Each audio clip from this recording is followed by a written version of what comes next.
Assalamualaikum warahmatullahi wabarakatuh. Perkenalkan, nama saya Natadio Rakel Kasmana. NIT saya 21303699 dari Prodi D4 Pertanahan. Di sini saya akan menjelaskan tentang buku yang berjudul Sosiologi Agraria Memahami Masalah dan Merancang Solusi yang ditulis oleh Bapak Aristiono Nugroho dan diterbitkan oleh Grama Surya. Di buku ini terdapat 9 substansi yang terdiri sebagai berikut. Yang pertama, pendahuluan. Yang kedua, akulturasi masyarakat. Yang ketiga, formasi sikap masyarakat. Keempat, konformitasi masyarakat. Yang kelima, kepercayaan masyarakat. Yang keenam, minat masyarakat. Yang ketujuh, peran kantor pertanahan. Dan yang kedelapan, sinergi bidang pertanahan. Dan yang terakhir ialah penutup. Saya akan menjelaskan mengenai sosiologi agraria. Sosiologi agraria terdiri dari dua kata, yaitu sosiologi dan agraria. Sosiologi itu sendiri ialah ilmu yang mempelajari masyarakat dan hal yang terkait dengan masyarakat. Sedangkan agraria itu sendiri ialah hal-hal yang terkait dengan permukaan bumi, tubuh bumi, ruang di atas permukaan bumi, ruang di bawah permukaan bumi, kekayaan alam yang terkandung di dalamnya, serta wilayah perairan.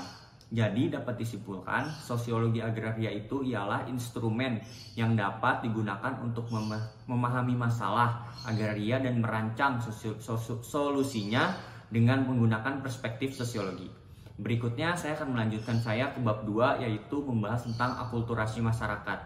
Akulturasi masyarakat itu menurut Sujorno Sukanto menjelaskan bahwa akulturasi adalah pertemuan unsur-unsur dan berbagai kebudayaan yang berbeda yang diikuti dengan pencampuran unsur-unsur tersebut.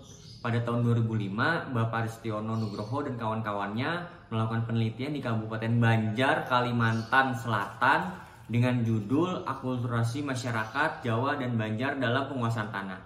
Sesungguhnya secara etnisitas masyarakat Jawa dan Banjar tinggal di Kabupaten Banjar memiliki peluang berkonflik, termasuk konflik yang disebabkan perselisihan merebutkan tanah. Namun pada kenyataannya memperlihatkan suasana rukun antar etnik, termasuk kerukunan antar masyarakat Banjar yang penduduk asli dan masyarakat Jawa yang statusnya sebagai pendatang. Hal ini memperlihatkan kemampuan masyarakat Jawa dan Banjar untuk hidup berdampingan juga secara damai di Kabupaten Banjar. Berdampingan secara damai juga meliputi dalam bidang pertanahan, di mana masyarakat Jawa dan Banjar dapat berbagi penguasaan hak atas tanah dalam ruang kabupaten yang sama, yaitu di Kabupaten Banjar. Selanjutnya saya akan menjelaskan bab 3, yaitu formasi sikap masyarakat. Upaya anggota masyarakat agar perilaku sesuai dengan norma sosial, agama, ataupun dengan hukum yang berlaku di masyarakat itu sendiri. Biasanya disebut dengan istilah konformitasi. Secara faktual, konformitasi juga menjangkau bidang pertanahan, khususnya dalam hal pendaftaran tanah. Namun demikian, perilaku masyarakat yang sesuai dengan norma-norma pendaftaran tanah barulah akan tercapai setelah terlebih dahulu terjadi formasi sikap masyarakat terhadap pendaftaran tanah. Terminologi formasi sikap masyarakat berada pada kategori dynamic attribute segmentation, khususnya pada kategori behavioral segmentation. Pada kategori inilah diketahui bahwa masyarakat dapat memberikan sikap yang berbeda-beda terhadap pelayanan pertanahan. Oleh karenanya, tidak hanya saja perlu disadari dan diketahui bahwa sikap masyarakat tidaklah tiba-tiba terjadi, melainkan terjadi karena ada suatu proses atau pembentukan. Wujud formasi sikap. Pada tahun 2006, Bapak Aristiono Nugroho dan kawan-kawannya telah melakukan penelitian yang berjudul Formasi Sikap Masyarakat terhadap Pendaftaran Tanah di Jawa Tengah. Penelitian tersebut memperlihatkan adanya formasi sikap masyarakat terhadap pendaftaran dalam 4 tahap, yaitu impuls, persepsi, manipulasi, dan konsumasi. Sebagai berikut, yang pertama ialah impuls. Impuls dalam pendaftaran tanah yang dikonstruksi melalui kemampuan masyarakat mengenali kebutuhannya terhadap pendaftaran tanah. Yang kedua ada persepsi dalam pendaftaran tanah yang dikonstruksi melalui kemampuan masyarakat merumuskan pengertian pendaftaran tanah dalam persepsinya sendiri. Yang ketiga ada manipulasi dalam pendaftaran tanah yang dikonstruksi melalui kemampuan masyarakat menetapkan manfaat pendaftaran tanah, menyediakan alat bukti untuk pendaftaran tanah. Yang keempat, konsumasi dalam pendaftaran tanah yang dikonstruksi melalui kemampuan masyarakat dalam melakukan salah satu dari dua kemungkinan tindakan, yaitu mengurus pendaftaran tanah menggunakan jasa broker atau yang kita sebut calo atau biro jasa, atau mengurus pendaftaran tanah itu sendiri secara langsung di kantor pertanahan. Berikutnya saya akan menjelaskan tentang bab 4, yaitu konformitas masyarakat. Konformitas masyarakat terdiri dari dua kata. Yang pertama konformitas, yang kedua ialah masyarakat. Konformitas sendiri itu menurut Sukanto adalah bertingkah laku atau perilaku sesuai dengan norma-norma yang berlaku. Sedangkan masyarakat itu sendiri sejumlah orang yang berada pada suatu lokalitas tempat berdiam yang memiliki kelengkapan kehidupan sosial, perasaan memiliki kesatuan tempat tinggal, dan memiliki kemampuan untuk melakukan sesuatu secara kolektif menurut Paul S. Horton dan Robert Horton dalam Surakto.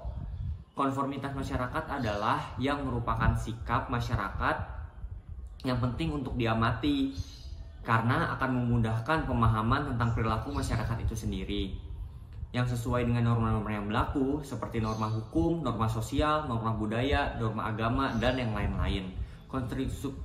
Konstruksi konformitas masyarakat yang dilakukan Bapak Aristiono dan kawan-kawannya pada 2006 melakukan penelitian di Kabupaten Magelang dengan judul Konformitas Masyarakat Terhadap Norma Pendaftaran Tanah Modern Formal. Penelitian tersebut menghasilkan bahwa konformitas masyarakat terhadap norma-norma pendaftaran tanah modern formal di Kabupaten Magelang, Provinsi Jawa Tengah sebagai berikut. Yang pertama, pembuktian kepemilikan yang ditandai oleh kesediaan masyarakat untuk aktif membuktikan dirinya adalah pemilik yang sah atas suatu bidang tanah, memanfaatkan jasa PPAT, pejabat membuat akte tanah, membayar biaya pengukuran pendaftaran hak atas tanah, dan yang terakhir, secara teliti menyiapkan alas hak atau bukti awal pemilikan tanah. Yang kedua, historis interaksi sosial yang ditandai oleh kesediaan anggota masyarakat untuk secara jujur membuktikan kebenaran kepemilikan tanahnya. Yang kedua, kesediaan anggota masyarakat yang berbatasan dan berdekatan dengan pemilik tanah untuk memberikan informasi tentang tanah yang dimaksud. Yang ketiga, kesediaan pemilik tanah yang disebut anggota masyarakat memasang tanda batas untuk menandai bidang tanah yang dimilikinya.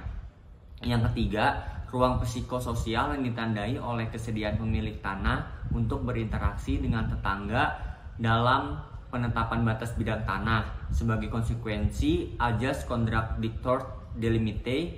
Yang kedua, kesediaan tetangga batas untuk menghindari penetapan batas bidang tanah. Yang ketiga, kesediaan pemilik tanah untuk mengaku hasil pengukuran petugas kantor pertanahan.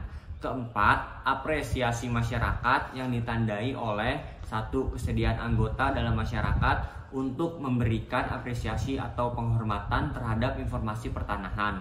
Yang kedua, kesediaan anggota masyarakat untuk memberi apresiasi terhadap budaya tulis atau budaya catat di bidang pertanahan. Yang ketiga, kesediaan anggota masyarakat untuk memberikan apresiasinya terhadap hak dan kewajiban anggota masyarakat lainnya sehubungan dengan telah dibuktikannya pemilikan atas suatu bidang tanah. Yang keempat, kesediaan anggota masyarakat untuk secara hati-hati dan cermat menyimpan alat bukti yang kuat bagi pemilikan atas suatu bidang tanah. Yang kelima, kemampuan anggota masyarakat memanfaatkan sertifikat hak atas tanah yang ada padanya.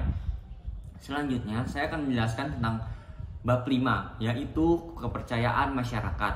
Kepercayaan masyarakat khususnya ketika mengamati interaksi antara masyarakat dengan kantor pertanahan pada situasi tersebut. Masyarakat berpeluang untuk bersikap percaya atau tidak percaya pada kantor pertanahan. Kepercayaan adalah percaya bahwa seseorang itu baik dan jujur serta tidak akan mencederai atau menyakiti. Badan Pertanahan Nasional Republik Indonesia juga mencanangkan 4 prinsip pertanahan yang tentu merupakan bagian dari skenario membangun kepercayaan masyarakat. Namun, kepercayaan itu tetaplah berpulang pada masyarakat karena merekalah yang berhak mensikapi kinerja kantor pertanahan itu sendiri. Dalam konteks pertanahan, maka kepercayaan berkaitan dengan kebijakan pertanahan yang dicanangkan oleh Badan Pertanahan Nasional Republik Indonesia yang dikenal dengan sebutan 4 prinsip pertanahan. Yaitu yang pertama, pertanahan harus berkontribusi secara nyata untuk meningkatkan kesejahteraan rakyat dan melahirkan sumber-sumber baru kemakmuran rakyat. Yang kedua, pertanahan harus berkontribusi secara nyata untuk meningkatkan tatanan kehidupan bersama yang lebih berkeadilan dalam kaitannya dengan pemanfaatan, penggunaan, penguasaan, dan pemilikan tanah. Yang ketiga, pertanahan harus berkontribusi secara nyata dalam menjamin berkelanjutan sistem kemasyarakatan, kebangsaan, kenegaraan dalam Indonesia ini dengan memberikan akses seluas-luasnya pada generasi yang akan datang dan menjadi sumber ekonomi masyarakat, terutama tanah. Yang keempat ini, yang terakhir, pertanahan harus berkontribusi secara nyata dalam menciptakan tatanan kehidupan secara harmonis dengan mengatasi berbagai sengketa dan masalah dan konflik pertanahan di seluruh tanah air Indonesia ini, dan menata sistem pengelolaan yang tidak lagi melahirkan sengketa dan konflik di kemudian hari. Selanjutnya saya akan menjelaskan bab 6, yaitu minat masyarakat. Pada tahun 2009, Bapak Aristiono Nugroho dan kawan-kawan melakukan penelitian di Kabupaten Kebumen dengan judul Minat Masyarakat Penerima Redistribusi Tanah Terhadap Persertifikatan Tanah. Studi ini dilakukan di Kebumen, Provinsi Jawa Tengah, berisikan rendahnya minat masyarakat penerima retribusi tanah terhadap persertifikatan tanah di masa lalu itu di tahun 2009, disebabkan antara lain oleh hal-hal yang sebagai berikut. Yang pertama, kemiskinan yang masih disandang oleh masyarakat, ketiadaannya informasi yang menunjukkan keunggulan bidang tanah yang telah bersertifikat dibandingkan dengan yang belum bersertifikat. Yang ketiga, ada kebutuhan lain yang lebih mendesak daripada berhubungan dengan tanah. Selanjutnya, saya akan menjelaskan bab 7, yaitu peran kantor pemerintahan, khususnya pertanahan. Dan diawali dengan cara mendalami optimalisasi kinerja kantor pertanahan. Misalnya ketika kantor pertanahan memanfaatkan momentum pelaksanaan PPAN. PPAN itu sendiri ialah Program Pembaharuan Agraria Nasional. Kegiatan ini tidak semata-mata pendistribusian tanah, melainkan merupakan suatu kebijakan terpadu yang meliputi upaya penataan struktural untuk menjamin hak masyarakat atas sumber agraria dan upaya pembangunan lebih luas yang melibatkan multi pihak untuk menjamin agar aset yang telah diberikan menjadi berkembang secara produktif dan berkelanjutan. Yang terakhir yaitu bab 8 tentang sinergi bidang pertanahan. Suatu kondisi ketika dua pihak atau lebih bekerja sama untuk mencapai hasil yang lebih baik bila dibandingkan dengan saat mereka bekerja secara terpisah, pastinya kurang efektif dong. Pada kenyataannya, sinergi bidang pertanahan melibatkan kantor pertanahan dengan pihak lain untuk mencapai hasil yang lebih baik dalam pelaksanaan kegiatan pertanahan, termasuk kegiatan pemberdayaan pertanahan, masyarakat yang berbasis pertanahan, kerjasama yang terkait dengan kegiatan pemberdayaan masyarakat berlangsung antara kantor pertanahan dengan pemerintah desa, gabungan kelompok tani, dan serta gabungan kelompok-kelompok yang lainnya. Sekian yang bisa saya sampaikan, kurang lebihnya saya mohon maaf. Semoga ilmunya dapat bermanfaat. Terima kasih.